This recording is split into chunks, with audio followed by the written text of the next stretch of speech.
Hello ഉദ്യോഗാർത്ഥികളെ, എല്ലാവർക്കും ace ലേണിങ്സിലേക്ക് സ്വാഗതം. എൻ്റെ പേര് എബിൻ മാത്യു. നമ്മൾ ഇന്ന് വളരെ പ്രധാനപ്പെട്ട ഒരു കാര്യം ചർച്ച ചെയ്യാനായിട്ട് പോവുകയാണ്. നമുക്കറിയാം, HSST ഹിസ്റ്ററി ജൂനിയർ എക്സാം കഴിഞ്ഞ് അതിൻ്റെ റാങ്ക് ലിസ്റ്റ് വന്ന ഒരു സമയത്താണ് നമ്മളിപ്പോൾ നേരിട്ട് കാണുന്നത്. അപ്പോൾ നമ്മുടെ മനസ്സിൽ ഈ HSST ഹിസ്റ്ററി എക്സാമിനെ പറ്റി ഒരുപാട് സംശയങ്ങളുണ്ടല്ലേ. അടുത്ത HSST എന്നാണ് വിളിക്കുന്നത്, ഇതിൻ്റെ ക്രൈറ്റീരിയ, എലിജിബിലിറ്റി ക്രൈറ്റീരിയ എന്താണ്, സിലബസ് എങ്ങനെയാണ് നമ്മൾ കവർ ചെയ്ത് പോകേണ്ടത്, ഇതിൻ്റെ മാർക്ക് ഡിസ്ട്രിബ്യൂഷൻ അല്ലെങ്കിൽ ഇതിൻ്റെ ഒരു പാറ്റേൺ എന്താണ്, നിലവിലുള്ള HSST ഹിസ്റ്ററി റാങ്ക് ലിസ്റ്റിൻ്റെ അവസ്ഥ എവിടം വരെയാണ് എത്തിച്ചേർന്നിരിക്കുന്നത്, ഇങ്ങനെ ഒരുപാട് കാര്യങ്ങൾ നമുക്ക് ഈ HSST ഹിസ്റ്ററി എക്സാമുമായിട്ട് ബന്ധപ്പെട്ട് ഉണ്ട് അല്ലേ. ഇന്ന് ഈ വിഷയങ്ങളിൽ നമ്മൾ കൃത്യമായിട്ട് ഒരു ആഴത്തിലുള്ള ഒരു വിശകലനമാണ് നടത്താനായിട്ട് പോകുന്നത്. ഓക്കെ, അപ്പോൾ ഒരിക്കൽ കൂടെ എല്ലാവർക്കും സ്വാഗതം, സമയം കളയണ്ട. ഓക്കെ, അടുത്ത എക്സാം എന്നാണ് ഇനി വരാൻ സാധ്യത എന്നാണ് എല്ലാവരുടെയും മനസ്സിലുള്ള ഒരു ചോദ്യം അല്ലേ. അപ്പോൾ നമുക്ക് ഇതിന് കൃത്യമായിട്ട് PSC എങ്ങനെയാണ് ഇതിനൊരു ടൈം പീരീഡ് നൽകിയിരിക്കുന്നതെന്നാണ് നമുക്ക് നോക്കാനായിട്ടുള്ളത്.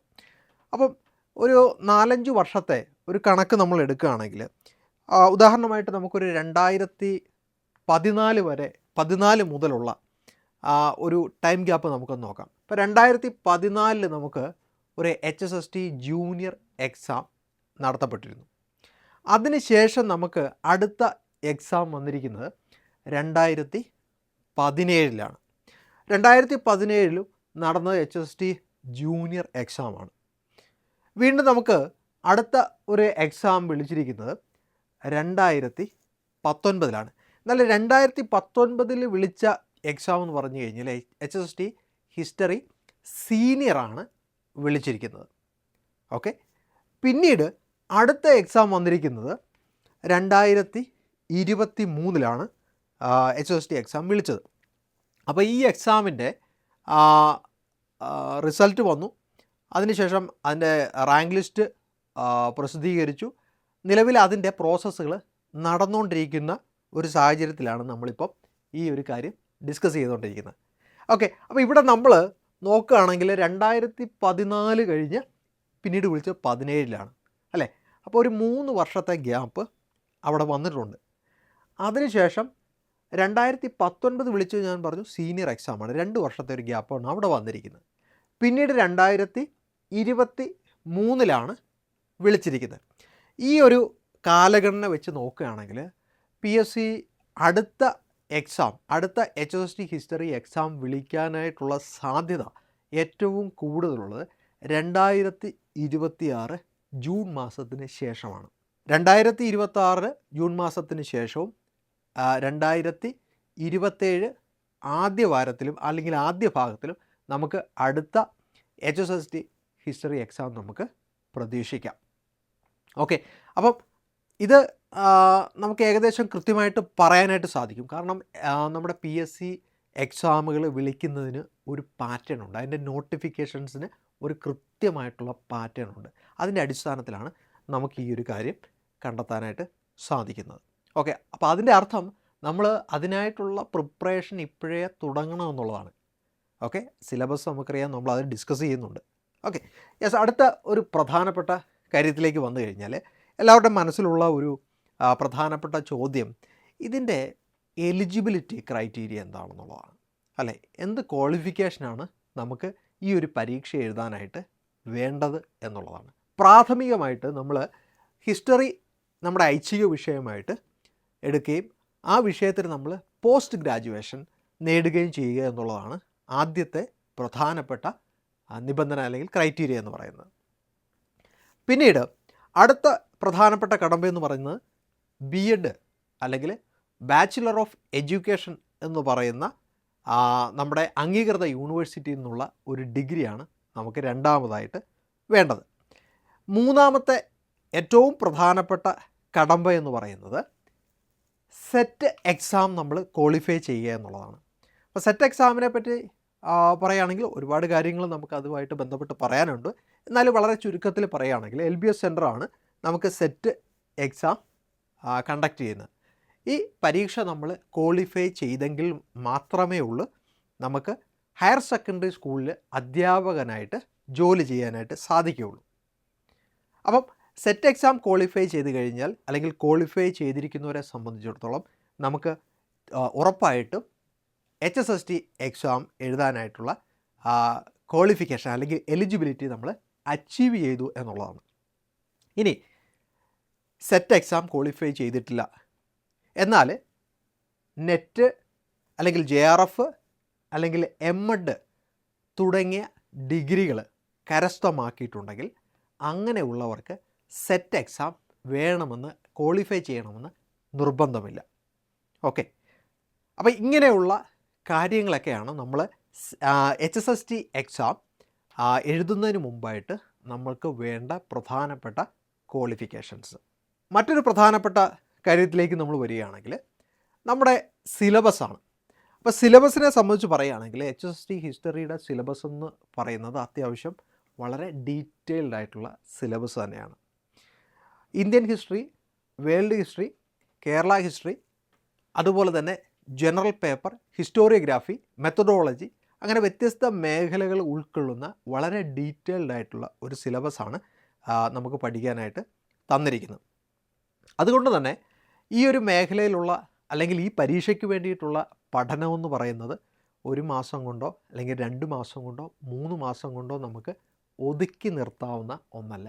വ്യക്തമായിട്ടുള്ള ഒരു പഠന പദ്ധതി നമുക്ക് ഈ ഒരു എക്സാം എഴുതുന്നതിന് വേണ്ടി വേണം.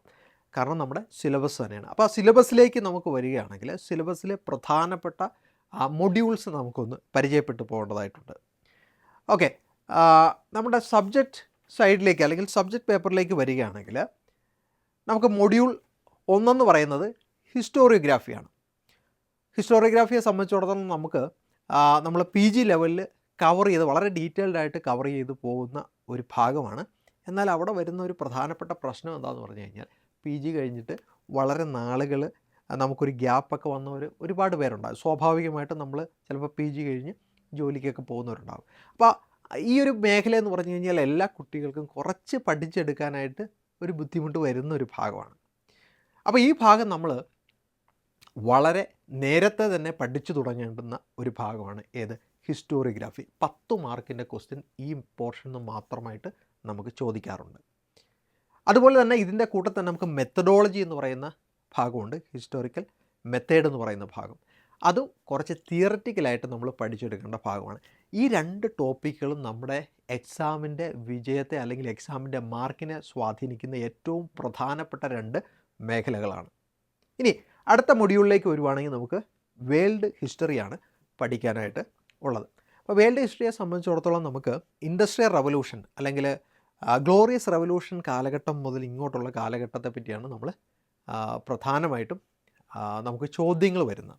എന്നാൽ അതിനു മുമ്പ് നമുക്ക് റിനൈസൻസ് കാലഘട്ടവും റിഫർമേഷനും എൻലൈറ്റൻമെൻറ്റ് തുടങ്ങിയ കാലഘട്ടമൊക്കെ വരുന്നുണ്ട്. എന്നാൽ കൂടുതൽ ചോദ്യങ്ങൾ വരുന്ന ഒരു ഭാഗമെന്ന് പറഞ്ഞു കഴിഞ്ഞാൽ നമുക്ക് ഇൻഡസ്ട്രിയൽ റവല്യൂഷൻ മുതൽ ഇങ്ങോട്ടുള്ള കാലഘട്ടത്തെ പറ്റിയുള്ള കൃത്യമായിട്ടുള്ള ചോദ്യങ്ങൾ നമുക്കവിടെ പ്രതീക്ഷിക്കാവുന്നതാണ്. മറ്റൊരു മൊഡ്യൂൾ എന്ന് പറഞ്ഞാൽ മൊഡ്യൂൾ 3ലേക്ക് വന്നു കഴിഞ്ഞാൽ നമുക്ക് ഇന്ത്യൻ ഹിസ്റ്ററിയിലേക്കാണ് നമ്മൾ വരുന്നത്. ഇന്ത്യൻ ഹിസ്റ്ററിയിൽ നമ്മൾ ഏർലി ഇന്ത്യയും അതുപോലെ തന്നെ മിഡീവൽ ഇന്ത്യ എന്ന് പറയുന്ന 2 പ്രധാനപ്പെട്ട പോർഷൻസ് നമുക്ക് പഠിച്ചു പോകേണ്ടതായിട്ട് ഉണ്ട്. അപ്പോൾ ഈ ഭാഗം കുറച്ചുകൂടെ നമുക്ക് എളുപ്പത്തിൽ കവർ ചെയ്ത് പോകാവുന്ന ഭാഗങ്ങളാണ്. മൊഡ്യൂൾ 4ലേക്ക് വരുവാണെങ്കിൽ മോഡേൺ ഇന്ത്യയാണ്. മോഡേൺ ഇന്ത്യയും അത്യാവശ്യം ചോദ്യങ്ങൾ, നല്ല ചോദ്യങ്ങൾ വരുന്ന, HSTക്ക് നല്ല ചോദ്യങ്ങൾ, ക്വാളിറ്റി ചോദ്യങ്ങൾ വരുന്ന ഒരു ഭാഗമാണ് മോഡേൺ ഇന്ത്യ എന്ന് പറയുന്ന ഭാഗം. പിന്നീട് നമുക്ക് മുമ്പോട്ട് വരുമ്പം മൊഡ്യൂൾ 5ലേക്ക് വരുമ്പോൾ പ്രീ മോഡേൺ കേരളയാണ്. അപ്പം കേരളത്തിൻ്റെ ആദ്യകാല ചരിത്രത്തെപ്പറ്റി, ഏൻഷ്യൻ കേരളയെ പറ്റിയുള്ള പഠനം, അതിൽ കേരളത്തെ പറ്റിയുള്ള സോഴ്സസുകൾ, കേരളത്തിലെ ആദ്യകാല രാജ്യങ്ങൾ, അതിനുശേഷം നമുക്ക് അടുത്ത ചാപ്റ്ററിലേക്ക് വരുവാണെങ്കിൽ, അടുത്ത മൊഡ്യൂളിലേക്ക് വരികയാണെങ്കിൽ മൊഡ്യൂൾ 6 മോഡേൺ കേരളയാണ്. അപ്പോൾ അവിടെ ട്രാവൻകൂറിൻ്റെ ചരിത്രം മുതൽ നമുക്ക് ആ ഒരു ഭാഗത്ത് കൃത്യമായിട്ട് പഠിച്ചു പോകേണ്ടതായിട്ട് ഉണ്ട്. മാർത്താണ്ഡവർമ്മയുടെ കാലഘട്ടം മുതൽ നമുക്ക് കേരളം സംസ്ഥാനമായി രൂപീകരിക്കപ്പെടുന്ന കാലഘട്ടവും അതിനുശേഷമുള്ള പോസ്റ്റ് ഇൻഡിപെൻഡൻറ്റ് കേരളയും നമുക്ക് ആ ഭാഗത്ത് കൃത്യമായിട്ട് തന്നെ പഠിച്ചു പോകേണ്ടുന്ന ഭാഗമാണ്. ഓക്കെ, പിന്നീടുള്ള മൊഡ്യൂൾ എന്ന് പറഞ്ഞാൽ മൊഡ്യൂൾ 7 ആണ്. അത് കണ്ടംപററി ഇന്ത്യ ആൻഡ് വേൾഡ് ആണ്. ഓക്കെ, നമ്മുടെ ആനുകാലിക ഇന്ത്യയിൽ വന്നിട്ടുള്ള മാറ്റങ്ങൾ, അതായത് പഞ്ചവത്സര പദ്ധതികൾ, പ്രധാനപ്പെട്ട ഗവൺമെൻറ്റുകൾ, പ്രധാനപ്പെട്ട നയങ്ങൾ, ഈ കാലഘട്ടത്തിലുണ്ടായ മറ്റ് പ്രധാനപ്പെട്ട മാറ്റങ്ങൾ, ഇതെല്ലാം അതിനകത്ത് ഉൾപ്പെടുന്നതാണ്. ഇന്ന് വരെയുള്ള കാര്യങ്ങൾ നമുക്ക് അതിനകത്ത് പഠിച്ചു പോകേണ്ടതായിട്ടുണ്ട്. പിന്നീടുള്ളത് കണ്ടംപററി വേൾഡാണ്. അപ്പം ഈ കാലഘട്ടത്തിൽ ലോകത്തിലുണ്ടായിക്കൊണ്ടിരിക്കുന്ന പ്രധാനപ്പെട്ട മാറ്റങ്ങൾ, സംഘടനകൾ, ഉദാഹരണമായിട്ട് പറയുകയാണെങ്കിൽ UNO, അതുപോലെ തന്നെ ഇപ്പോൾ ലേറ്റസ്റ്റായിട്ട് വാർത്തയായിക്കൊണ്ടിരിക്കുന്ന ബ്രിക്സ്, ഇതെല്ലാം തന്നെ നമുക്ക് ഈ ഒരു ഭാഗത്ത് കൃത്യമായിട്ട് പഠിച്ച് പോകേണ്ടുന്ന ഭാഗമാണ്. ഓക്കെ, അപ്പോൾ ഇത്രയും നമ്മൾ പറഞ്ഞത് നമ്മളുടെ സബ്ജക്റ്റ് പേപ്പറാണ്, നമ്മുടെ കോർ ഏരിയയാണ്. ഈ ഏരിയയിൽ നമുക്ക് 70 മാർക്കോളം നമുക്ക് സ്കോർ ചെയ്യാനായിട്ടുണ്ട്. ഇനി അടുത്ത ഒരു 30 മാർക്ക് നമുക്ക് സ്കോർ ചെയ്യാനായിട്ട് ഉള്ളത് ജനറൽ പേപ്പറിൽ നിന്നാണ്. അപ്പോൾ ജനറൽ പേപ്പർ വളരെ പ്രധാനപ്പെട്ട പേപ്പർ തന്നെയാണ്. കാരണം ജനറൽ പേപ്പറിൽ നമുക്ക് അത്യാവശ്യം നല്ല മാർക്ക് സ്കോർ ചെയ്യണമെന്ന് ആഗ്രഹിക്കുന്നവർ തീർച്ചയായിട്ടും എല്ലാവരും നല്ല മാർക്ക് സ്കോർ ചെയ്യണമെന്നാണ് ആഗ്രഹിക്കുന്നത്. അപ്പോൾ സ്വാഭാവികമായിട്ടും നമ്മുടെ സബ്ജക്റ്റ് പേപ്പറിന് കൊടുക്കുന്ന അതേ വെയിറ്റേജ് തന്നെ നമുക്ക് ഏത് പേപ്പറിനും കൊടുക്കണം, നമ്മുടെ ജനറൽ പേപ്പറിനും കൊടുക്കണം. കാരണം ഒരു നിസ്സാര ഒരു ചോദ്യം നമ്മൾ കൃത്യമായിട്ട് ചെയ്യാനായിട്ട് സാധിച്ചിട്ടുണ്ടെങ്കിൽ നമ്മളുടെ റാങ്ക് അതിനനുസരിച്ചാണ്, അല്ലേ? നിസ്സാര പോയിൻറ്റുകൾക്കാണ് നമ്മൾ മുന്നിലേക്ക് എത്തുന്നത്. അതുകൊണ്ട് തന്നെ ജനറൽ പേപ്പർ വളരെ പ്രധാനപ്പെട്ടതാണ്. സബ്ജക്റ്റ് പേപ്പർ പഠിക്കുന്ന അതേ സമയത്ത് തന്നെ നമ്മൾ ജനറൽ പേപ്പറും പഠിച്ച് തുടങ്ങേണ്ടുന്നത് വളരെ അത്യാവശ്യമാണ്. അപ്പോൾ ഇവിടെ നമുക്ക് പ്രധാനമായിട്ടും പഠിക്കാനായിട്ടുള്ളത് നമ്മുടെ എഡ്യൂക്കേഷൻ, അല്ലേ? BEdന് നമ്മൾ കവർ ചെയ്ത് പോയ ഭാഗമാണ് എഡ്യൂക്കേഷൻ ആൻഡ് ടീച്ചിങ് ആപ്റ്റിറ്റ്യൂഡ്, അല്ലേ? കുറച്ച് തിയററ്റിക്കലായിട്ടുള്ള പോർഷൻസ് ഉണ്ട്. എഡ്യൂക്കേഷണൽ സൈക്കോളജി, എഡ്യൂക്കേഷണൽ ടെക്നോളജി എല്ലാം അതിനകത്ത് വരും. അതുപോലെ തന്നെ അഡ്മിനിസ്ട്രേഷൻ, ഇങ്ങനെയുള്ള കാര്യങ്ങളൊക്കെ നമുക്ക് ഈ ഒരു ഭാഗത്ത് കൃത്യമായിട്ട് പഠിച്ചു പോകേണ്ടതായിട്ടുണ്ട്. പിന്നീട് അത് കൂടാതെ നമുക്ക് ഈ ഒരു ഭാഗത്ത് വരുന്നത് കറണ്ട് അഫയേഴ്സാണ്. കറണ്ട് അഫയേഴ്സിൽ നിന്ന് 3 ക്വസ്റ്റ്യൻസ് വരെ നമുക്ക് സാധാരണ നിലയിൽ കാണാറുണ്ട്. കറണ്ട് അഫയേഴ്സ് എന്ന് പറയുമ്പോൾ നമ്മൾ ഇപ്പോൾ ഉള്ള കാലഘട്ടം മാത്രമല്ല, ഒരു 3, 4, 5 വർഷം പുറകിലേക്കുള്ള കാര്യങ്ങൾ വരെ കറണ്ട് അഫയേഴ്സ് എന്നുള്ള രീതിയിൽ നമ്മളോട് ചോദിക്കാറുണ്ട്. അതുപോലെ മറ്റൊരു പ്രധാനപ്പെട്ട കാര്യം എന്ന് പറഞ്ഞു കഴിഞ്ഞാൽ ഇന്ത്യൻ കോൺസ്റ്റിറ്റ്യൂഷനാണ്. ഇന്ത്യൻ കോൺസ്റ്റിറ്റ്യൂഷനെ പറ്റി ഉറപ്പായിട്ടും ചോദ്യം ഉണ്ടാവും. ചില ആർട്ടിക്കിൾസ്, അതിൻ്റെ പ്രത്യേകതകൾ നമ്മളോട് ചോദിക്കാറുണ്ട്. അതുപോലെ തന്നെ കോൺസ്റ്റിറ്റ്യൂഷനുള്ള ചില പ്രധാനപ്പെട്ട ആശയങ്ങൾ, fundamental rights, directive principles of state policy, central state relation, ഹൈക്കോടതിയെ പറ്റിയുള്ള, സുപ്രീം കോടതിയെ പറ്റിയുള്ള, ഇങ്ങനെ വ്യത്യസ്ത മേഖലയുമായിട്ട് ബന്ധപ്പെട്ടുള്ള ചോദ്യങ്ങൾ വരാറുണ്ട്. പിന്നീടുള്ള ഏറ്റവും പ്രധാനപ്പെട്ട, കുറച്ച് ബുദ്ധിമുട്ടായിട്ട് കുട്ടികൾ പറയാറുള്ളത്, പലപ്പോഴും കുട്ടികൾക്ക് എഴുതാൻ പറ്റാതെ വരുന്നൊരു ഭാഗമാണ് സോഷ്യൽ വെൽഫെയർ ലെജിസ്ലേഷൻസ് എന്ന് പറയുന്നത്. നമുക്ക് ഒരുപാട് സോഷ്യൽ വെൽഫെയർ ലെജിസ്ലേഷൻസ് ഉണ്ട്, പല കാലഘട്ടങ്ങളിലായിട്ട് ഉള്ള ലെജിസ്ലേഷൻസ് ഉണ്ട്. എന്നാൽ ഇപ്പം കണ്ടുവരുന്നൊരു ട്രെൻഡ് നമ്മൾ നോക്കുകയാണെങ്കിൽ റീസെൻ്റായിട്ട് ഒരു 1-2 ഗവൺമെൻറ്റുകളുടെ റീസെൻ്റായിട്ടുള്ള പോളിസികൾ അല്ലെങ്കിൽ അവരുടെ സോഷ്യൽ വെൽഫെയർ പ്രോഗ്രാംസൊക്കെ നമുക്ക് ചോദിച്ച് കാണുന്നുണ്ട്. അതുപോലെ ഈ ഭാഗത്ത് ചില നിയമങ്ങളുണ്ട്. ഇപ്പോൾ ഫുഡ് സെക്യൂരിറ്റി ആക്ട്, അല്ലേ? അതുപോലെ തന്നെ ചില കൺവെൻഷൻസ്, അതായത് നമ്മുടെ പരിസ്ഥിതിയുമായിട്ട് ബന്ധപ്പെട്ടിട്ടുള്ള ചില നിയമങ്ങൾ, ഇതെല്ലാം നമ്മളോട് ഈ ഭാഗത്ത് ചോദിക്കാറുണ്ട്. അപ്പം അതുപോലെ തന്നെ ഗവൺമെൻറ്റിൻ്റെ മറ്റ് പ്രോഗ്രാംസ്, പ്രധാനപ്പെട്ട ചില പ്രോഗ്രാംസ്, അതിനെപ്പറ്റിയുള്ള ചോദ്യങ്ങളൊക്കെ നമുക്ക് ജനറൽ പേപ്പർ സൈഡിൽ നിന്ന് ചോദിച്ച് വരുന്നുണ്ട്. അപ്പം ഇതാണ് നമുക്ക് 100 മാർക്കിന് പഠിക്കാനായിട്ടുള്ള നമ്മുടെ സിലബസ് എന്ന് പറയുന്നത്. വളരെ കൃത്യതയോടുകൂടി പഠിച്ചു കഴിഞ്ഞാൽ ഏറ്റവും നല്ല മാർക്കോടുകൂടി പാസ്സാകാനായിട്ട് സാധിക്കുന്ന ഒരു സിലബസും ഒരു എക്സാമുമാണ് നമുക്ക് HSST ഹിസ്റ്ററി എക്സാം എന്ന് പറയുന്നത്. ഓക്കെ, വീണ്ടും നമുക്ക് എക്സാമിൻ്റെ പാറ്റേൺ എങ്ങനെയാണ് എന്നും കൂടെ ഒന്ന് കൃത്യമായിട്ട് മനസ്സിലാക്കി പോകാം. അപ്പോൾ ഇവിടെ നമുക്ക് ഒബ്ജക്റ്റീവ് ടൈപ്പ് ക്വസ്റ്റ്യൻസ് ആണുള്ളത്. 100 മാർക്കിൻ്റെ ചോദ്യമാണ്. ടോട്ടൽ 100 മാർക്കിലുള്ള ചോദ്യങ്ങളാണ് നമുക്ക് വരുന്നത്, അല്ലേ? 100 മാർക്കിൻ്റെ ചോദ്യത്തിൽ ഓരോ ചോദ്യത്തിനും നമുക്കുള്ളത് 1 മാർക്ക് വീതമാണ്. അതുപോലെ നെഗറ്റീവ് മാർക്കിങ് ഉണ്ട്. അതുകൊണ്ട് തന്നെ നമ്മൾ കൃത്യമായിട്ട് നമ്മൾക്ക് ഉറപ്പുള്ള ചോദ്യങ്ങൾക്ക് മാത്രം കൃത്യമായിട്ട് ഉത്തരം എഴുതാനായിട്ട് നമുക്ക് സാധിക്കും എന്നുള്ള ചോദ്യങ്ങൾക്ക് മാത്രമേ നമ്മൾ ഉത്തരം എഴുതാൻ പാടുള്ളൂ. അത് വളരെ പ്രധാനപ്പെട്ടതാണ്. വളരെ അധികം കുട്ടികളോട് സംസാരിച്ചതിൻ്റെ അടിസ്ഥാനത്തിലും എൻ്റെ വ്യക്തിപരമായിട്ടുള്ള അനുഭവത്തിൻ്റെ അടിസ്ഥാനത്തിലും പറയട്ടെ, നമ്മൾ HSST ഹിസ്റ്ററി എക്സാം എഴുതുമ്പോൾ ഏറ്റവും കൂടുതൽ ശ്രദ്ധിക്കേണ്ട ഒരു കാര്യം എന്ന് പറയുന്നത്, നമ്മൾക്ക് ചോദ്യം വായിച്ചു കഴിയുമ്പോൾ നമ്മുടെ മനസ്സിലേക്ക് ഉത്തരം ഇങ്ങനെ ഓടി വരും അല്ലേ, പക്ഷേ അത് കൃത്യമാണോ എന്നുള്ള ഒരു ജഡ്ജ്മെൻറ്റ് നമ്മൾ നടത്തേണ്ടതായിട്ടുണ്ട്. അങ്ങനെ 100% നമുക്ക് ഉറപ്പുള്ള ഒരു ആൻസർ മാത്രമേ നമ്മൾ എഴുതാൻ പാടുള്ളൂ. കാരണം ഒരുപാട് നന്നായിട്ട് പഠിച്ച പല കുട്ടികൾക്കും ഈ ലിസ്റ്റിൽ പോലും വരാൻ പറ്റാത്ത ഒരു സാഹചര്യം ഉണ്ടായത് നമ്മളുടെ ഉത്തരങ്ങളെല്ലാം നമ്മൾ മാർക്ക് ചെയ്ത് പോയതുകൊണ്ടാണ്. അവർ കൂടുതൽ ആൻസർ കറക്റ്റ് ആക്കിയിട്ടുണ്ട്, പക്ഷേ അതിനനുസരിച്ച് തന്നെ പല ഉത്തരങ്ങളും തെറ്റിപ്പോകുന്ന സാഹചര്യം ഉണ്ടായി. അതുകൊണ്ട് തന്നെ കൃത്യമായിട്ടുള്ള ഉറപ്പുള്ള ആൻസർ മാത്രം മാർക്ക് ചെയ്യാനായിട്ട് ശ്രമിക്കുക. നമുക്ക് ഈ പരീക്ഷയ്ക്കുള്ള സമയം എന്ന് പറയുന്നത് 1 മണിക്കൂർ 15 മിനിറ്റാണ് നമുക്ക് ഉള്ളത്. അപ്പോൾ സമയം കൃത്യമായിട്ട് തന്നെ നമുക്ക് വിനിയോഗിക്കാനായിട്ട് സാധിക്കണം എന്നുള്ളതാണ് അതിലെ ഏറ്റവും പ്രധാനപ്പെട്ട മറ്റൊരു കാര്യമെന്ന് പറയുന്നത്. ഇനി നമ്മളെ സംബന്ധിച്ചിടത്തോളം ഈ ഒരു വിശാലമായിട്ടുള്ള സിലബസ് എങ്ങനെ വളരെ കാര്യക്ഷമതയോടുകൂടി പഠിച്ചു തീർക്കാം എന്നുള്ളതാണ് അടുത്ത നമ്മുടെ മുമ്പിലുള്ള ഒരു ചോദ്യം എന്ന് പറയുന്നത്. അപ്പം തുടക്കത്തിലെ ഞാൻ പറഞ്ഞു, നമ്മുടെ സിലബസ് എന്ന് പറയുന്നത് അത്യാവശ്യം വിശാലമായിട്ടുള്ള ഒരു സിലബസാണ്. ഓക്കെ, നമ്മൾ PG ലെവലിൽ പഠിച്ച കാര്യങ്ങളുണ്ട്, എന്നാൽ അതുമായിട്ട് അനുബന്ധമായിട്ട് വന്നിരിക്കുന്ന മറ്റു പല കാര്യങ്ങളും നമുക്ക് സിലബസിൽ കാണാനായിട്ട് സാധിക്കും. അപ്പോൾ ഈ സിലബസ് നമുക്ക് കൃത്യമായിട്ട് പഠിക്കാനായിട്ട് നമുക്കൊരു സ്റ്റഡി പ്ലാൻ വളരെ അത്യാവശ്യമാണ്. അപ്പോൾ ഒരു കൃത്യമായിട്ട് ഒരു ടൈം ഫ്രെയിമിനുള്ളിൽ നമുക്ക് എന്ത് ചെയ്യണം, നമ്മുടെ ഈ സിലബസ് പഠിച്ചു തീർക്കാനായിട്ട് സാധിക്കണം. അപ്പം അതിനുവേണ്ടി നമ്മൾ ഫോളോ ചെയ്യുന്ന ഏറ്റവും സിംപിളസ്റ്റ് ആയിട്ടുള്ളൊരു മെത്തേഡ് എന്ന് പറഞ്ഞു കഴിഞ്ഞാൽ, നമ്മൾ ഇവിടെയാണെങ്കിലും ഫോളോ ചെയ്യുന്ന ഏറ്റവും സിംപിളസ്റ്റ് ആയിട്ടുള്ള മെത്തേഡ് എന്ന് പറയുന്നത് നമ്മുടെ സിലബസിനെ ബ്രേക്ക് ഡൗൺ ചെയ്യുക എന്നുള്ളതാണ്.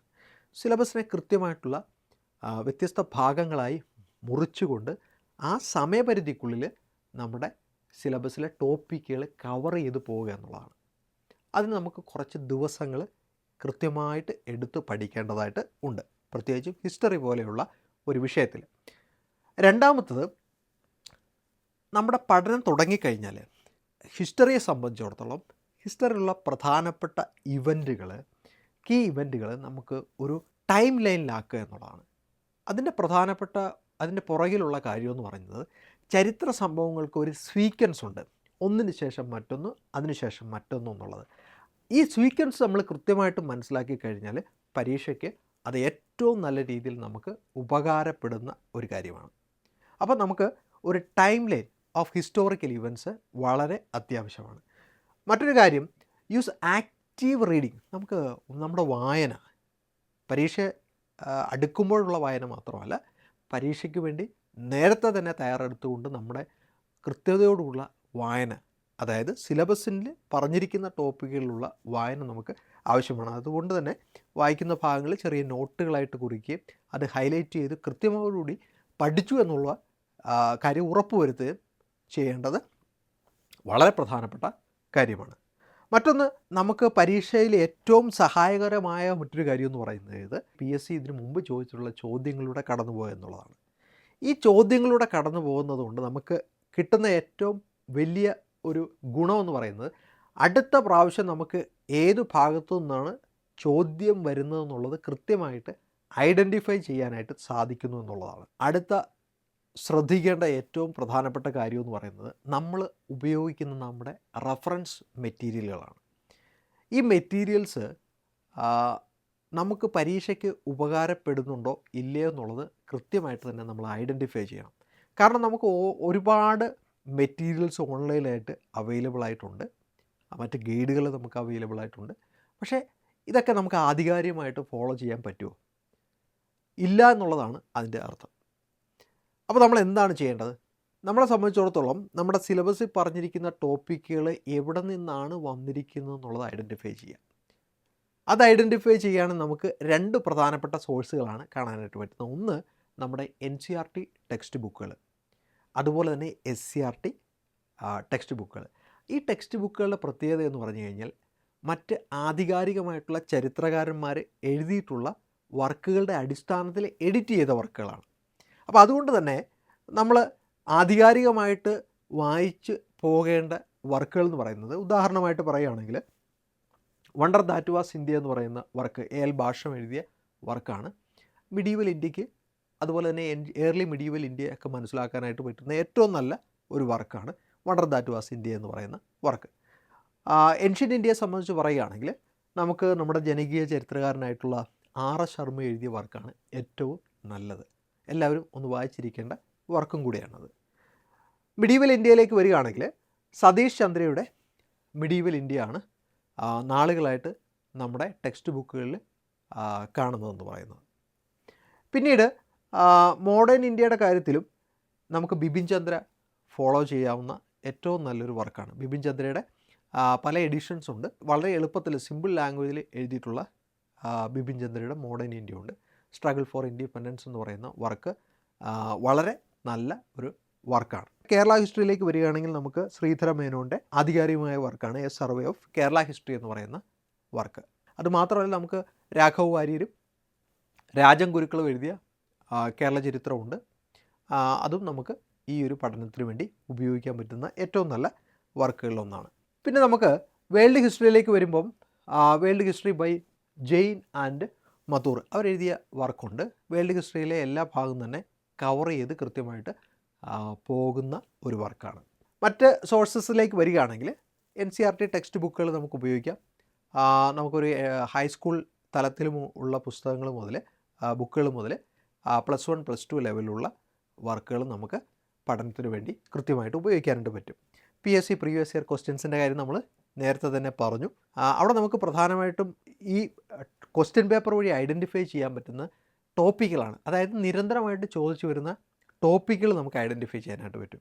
ഈ ടോപ്പിക്കുകൾ ഐഡൻറ്റിഫൈ ചെയ്ത് നമ്മൾ സിലബസിൽ പറഞ്ഞിരിക്കുന്ന പ്രകാരം അത് ഏത് ടെക്സ്റ്റാണ് ഏത് സോഴ്സാണെന്ന് കണ്ടെത്തി കൃത്യമായിട്ട് പഠിച്ച് എടുക്കാനായിട്ട് നമ്മളെ ഏറ്റവും നന്നായിട്ട് സഹായിക്കുന്ന ഒന്നാണ് നമ്മുടെ പ്രീവിയസ് ഇയർ ക്വസ്റ്റ്യൻസ് എന്ന് പറയുന്നത്. അടുത്തത് നമുക്ക് നോക്കാനായിട്ടുള്ളത് നിലവിൽ നമുക്ക് ഉള്ള റാങ്ക് ലിസ്റ്റുകൾ അത് എവിടെയാണ് നിൽക്കുന്നത്. അപ്പോൾ ഈ റാങ്ക് ലിസ്റ്റിൻ്റെ അടിസ്ഥാനത്തിലാണല്ലോ നമുക്ക് ഇനി അടുത്ത എക്സാം വരുമ്പോൾ എത്രമാത്രം നിയമനം നടക്കുന്നത് അതിനുള്ള സാധ്യതയൊക്കെ മനസ്സിലാക്കാനായിട്ട് സാധിക്കുന്നത്. ഓക്കെ, അപ്പോൾ നമുക്ക് നിലവിലുള്ള റാങ്ക് ലിസ്റ്റുകളുടെ സ്റ്റാറ്റസ് എന്താണ് എന്നുള്ളതും കൂടെ ഒന്ന് നോക്കാം. 2 പ്രധാനപ്പെട്ട റാങ്ക് ലിസ്റ്റുകളാണ് HST ഹിസ്റ്ററിയെ സംബന്ധിച്ചിടത്തോളം നിലവിൽ ഉള്ളത്. അതായത് 2019 വിളിച്ച HST ഹിസ്റ്ററി സീനിയറിൻ്റെ റാങ്ക് ലിസ്റ്റും 2023 വിളിച്ച HST ഹിസ്റ്ററി ജൂനിയർ റാങ്ക് ലിസ്റ്റുമാണ് നിലവിലുള്ളത്. അതിൽ സീനിയർ റാങ്ക് ലിസ്റ്റിൻ്റെ കാര്യം പറയുകയാണെങ്കിൽ നമുക്ക് നിയമനങ്ങൾ വളരെ കുറച്ചാണ് നടന്നിട്ടുള്ളത്. എന്നാൽ നമുക്കറിയാം ഗവൺമെൻറ് നിലവിലുള്ള ഗവൺമെൻറ് പോകുന്നതിന് മുമ്പ് തന്നെ ആ റാങ്ക് ലിസ്റ്റിൽ നിന്ന് വീണ്ടും നിയമനത്തിനുള്ള സാധ്യത വളരെ കൂടുതലാണ്. എന്നാൽ ജൂനിയർ റാങ്ക് ലിസ്റ്റിൻ്റെ സാഹചര്യം അതല്ല. ഇപ്പം നിലവിൽ റാങ്ക് ലിസ്റ്റ് പ്രസിദ്ധീകരിച്ച് കഴിഞ്ഞതേ ഉള്ളൂ. വളരെ വേഗത്തിൽ തന്നെ ആ റാങ്ക് ലിസ്റ്റിൽ നിന്ന് നിയമനങ്ങൾ നടക്കുമെന്നുള്ളതാണ് നമുക്ക് PSCയിൽ നിന്ന് അറിയാനായിട്ട് സാധിക്കുന്നത്. ഇപ്പോൾ ഏകദേശം 1.5 മാസത്തോളം ആയുള്ളൂ റാങ്ക് ലിസ്റ്റ് പബ്ലിഷ് ചെയ്തിട്ടുള്ളത്. വളരെ വേഗത്തിൽ തന്നെ അതിനകത്തുനിന്ന് നിയമനങ്ങൾ ഉണ്ടാകും. അപ്പോൾ ആ റാങ്ക് ലിസ്റ്റിലേക്ക് വരികയാണെങ്കിൽ നിലവിൽ 107 പേരാണ് ഈ റാങ്ക് ലിസ്റ്റിൽ ഉള്ളത്. അതിൽ തന്നെ നമുക്ക് മെയിൻ ലിസ്റ്റിൽ ഉള്ളത് 34 പേരാണ്. മെയിൻ ലിസ്റ്റിൽ 34 പേര്, സപ്ലിമെൻ്ററി ലിസ്റ്റിലുള്ളവർ 62 പേര്, ഡിസേബിൾഡ് കാറ്റഗറിയിലുള്ളത് 11 പേരാണ്. അങ്ങനെ മുഴുവൻ 107 പേരടങ്ങുന്ന ഒരു റാങ്ക് ലിസ്റ്റാണ് നിലവിലത്തെ HSST ജൂനിയർ റാങ്ക് ലിസ്റ്റ് എന്ന് പറയുന്നത്.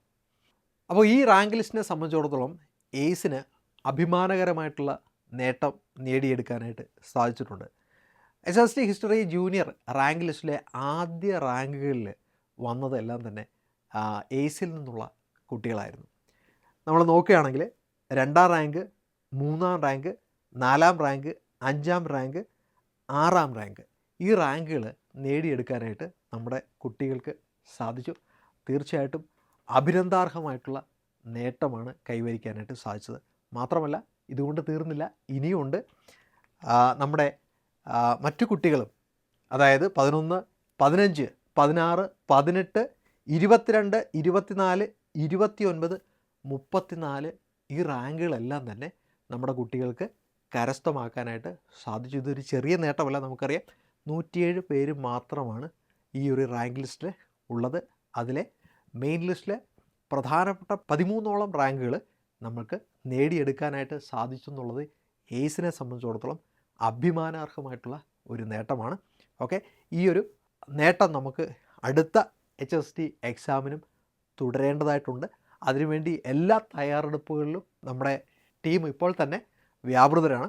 അതുകൊണ്ട് അടുത്ത HSSTക്ക് ഇപ്പോൾ തന്നെ നമുക്ക് ഏറ്റവും നല്ല രീതിയിലുള്ള പഠനം തുടങ്ങേണ്ടത് ആവശ്യമാണ്. അപ്പോൾ എല്ലാവരും അതിനുവേണ്ടി തയ്യാറെടുക്കുക. എയ്സ് നിങ്ങളോടൊപ്പം തന്നെ ഉണ്ടാകും.